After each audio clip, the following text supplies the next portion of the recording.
নমস্কার বন্ধুরা, আমি দীপান্বিতা। এই দীপান্বিতা কিচেনে সবাইকে সুস্বাগতম। ফুচকা, চুরমুর, দই বড়া বা পাপড়ি চাটের মতন আলু কাবলিও কিন্তু আমাদের কাছে ভীষণই পছন্দের একটা খাবার। তবে বাড়িতে বানাতে গেলে কিছুতেই দোকানের মতন টেস্ট আসে না। তবে আমি আজকে সেই সিক্রেট মশলাটা দিয়ে এই রেসিপিতে দিয়ে দিয়েছি, যাতে করে আপনারা যদি বানান একদম দোকানের মতন টেস্ট পাবেন। তো চলুন দেখে নিই কী করে করতে হবে। প্রথমে আমি আলু কাবলি বানানোর জন্য 4টে আলু সেদ্ধ করে ছোট ছোট কিউব করে নিয়েছি। আর আলু সেদ্ধ করার সময় একটা কথা মাথায় রাখবেন, আলুটা বেশিক্ষণ জলে ফেলে রাখবেন না, তাহলে আলু কাবলির আলুর বেশি টেস্ট পাবেন না।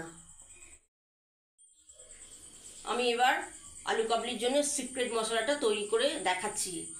প্রথমে আমি 2 টিস্পুন গোটা ধনে নিয়েছি, আর 2 টিস্পুন মৌরি নিয়েছি, আর নিয়েছি 2টো শুকনো লঙ্কা। এই মৌরি আর ধনের পরিমাণটা সমান সমান হবে। আর নিয়েছি হাফ টিস্পুন জিরে নিয়েছি, কারণ এরপরে আরেকটা মশলা দেব। সেই মশলাটা হচ্ছে জোয়ান। প্রথমে আমি এই মশলাগুলো শুকনো কলায় ভেজে নিচ্ছি। এই কটা মশলা আগে ড্রাই রোস্ট করে নেবো, কেননা এই কটা মশলা ভাজতে একটু সময় লাগবে। তারপরে জোয়ানটা দেবো। তারপরে 1 টিস্পুন জোয়ান দিলাম, দিয়ে সবগুলোকে একসঙ্গে ড্রাই রোস্ট করে নিলাম। এবার আমার মশলাটা ভাজা হয়ে গেছে, নামিয়ে দেবো। এই মশলাগুলোর পরিমাণটা খুবই গুরুত্বপূর্ণ, পরিমাণটা আপনারা এই অনুপাতেই দেবেন, তাহলেই আলু কাবলিটা দোকানের মতন টেস্ট পাবেন। এবার এই মশলাগুলো ঠান্ডা করে মিক্সিতে গুঁড়ো করে নেব। এবার মশলাটা আমার মিক্সিতে গুঁড়ো করা হয়ে গেল। এবার আমি বাটিতে ঢেলে দিলাম।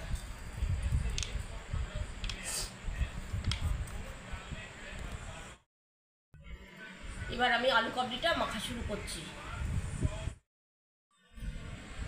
আমি একটা বড় সাইজের পেঁয়াজ কুচিয়ে নিয়েছি, আলুর মধ্যে দিয়ে দিয়েছি। আর 3টে লঙ্কা কুচিয়ে নিয়েছি, আলুর মধ্যে দিয়ে দিয়েছি। ঝালটা নিজেদের স্বাদ অনুযায়ী দেবেন।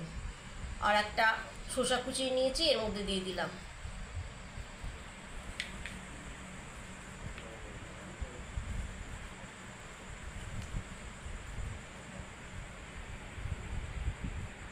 আর একটা বড় সাইজের টমেটো কুচিয়ে নিয়েছি, এর মধ্যে দিয়ে দিলাম।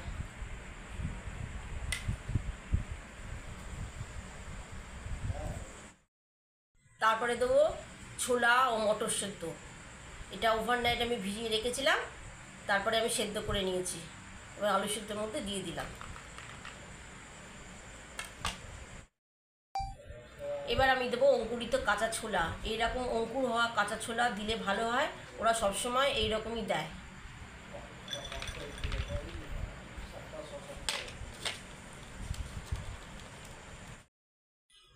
এখানে আমি কিছুটা তেঁতুল নিয়ে নিয়েছি, এটা আমি জলে ভিজিয়ে রেখেছিলাম।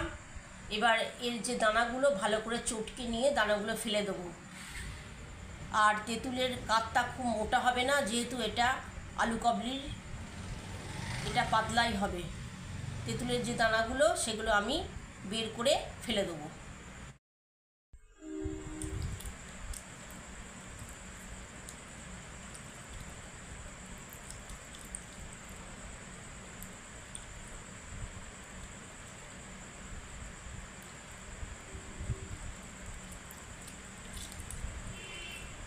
তেঁতুলের দানাগুলো ফেলে দিলাম। তারপরে এর মধ্যে দিলাম সামান্য একটু বিট নুন।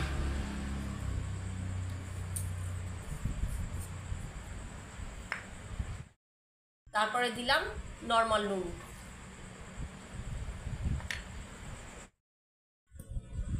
আর দিলাম 1 টিস্পুন চাট মশলা। এই চাট মশলাটা ইউজ করলে আলু কাবলির টেস্টটা অনেক গুণ বেড়ে যায়। যে মশলাটা মিক্সিতে গুঁড়ো করে নিয়েছিলাম সেটা এর মধ্যে 1.5 টিস্পুন দিলাম।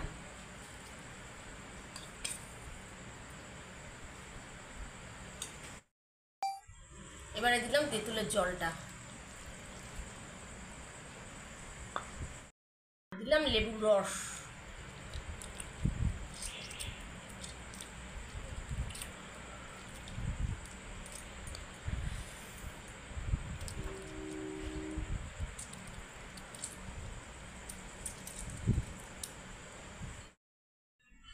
আর শেষে দিলাম ধনেপাতা কুচি।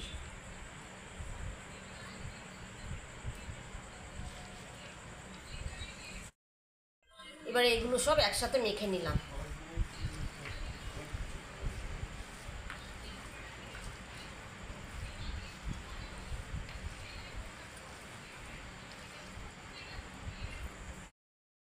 এর মধ্যে আমি 1.5 টিস্পুন গুঁড়ো করা মশলাটা দিয়েছিলাম, আবার আমি 1 টিস্পুন শেষে দিয়ে দিলাম, তাহলে খেতে ভাল লাগবে।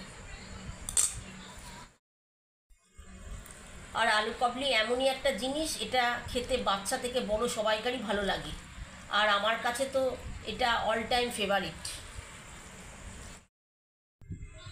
আমার ছেলে দোকানের মতো শালপাতার বাটিতে খেতে ভালোবাসে, এই জন্য একটা শালপাতার বাটিতে আমি সার্ভ করলাম, দিয়ে ছেলেকে দেবো।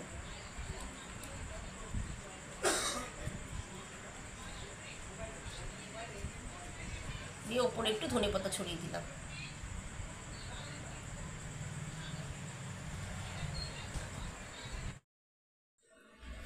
আমার এই সমস্ত টিপসগুলো আপনারা ফলো করেন, আর যদি একবার এইভাবে বাড়িতে আলু কাবলিটা ট্রাই করেন, আমি গ্যারেন্টি দিয়ে বলছি আপনারা কখনোই আর দোকান থেকে কিনবেন না। তাহলে দর্শক বন্ধু, আমার এই রেসিপিটা যদি আপনাদের ভালো লেগে থাকে অবশ্যই করে একটা লাইক করবেন, শেয়ার করবেন, আর আমার চ্যানেলকে অবশ্যই সাবস্ক্রাইব করতে ভুলবেন না, আর কমেন্টস করে আপনাদের মতামত জানাবেন।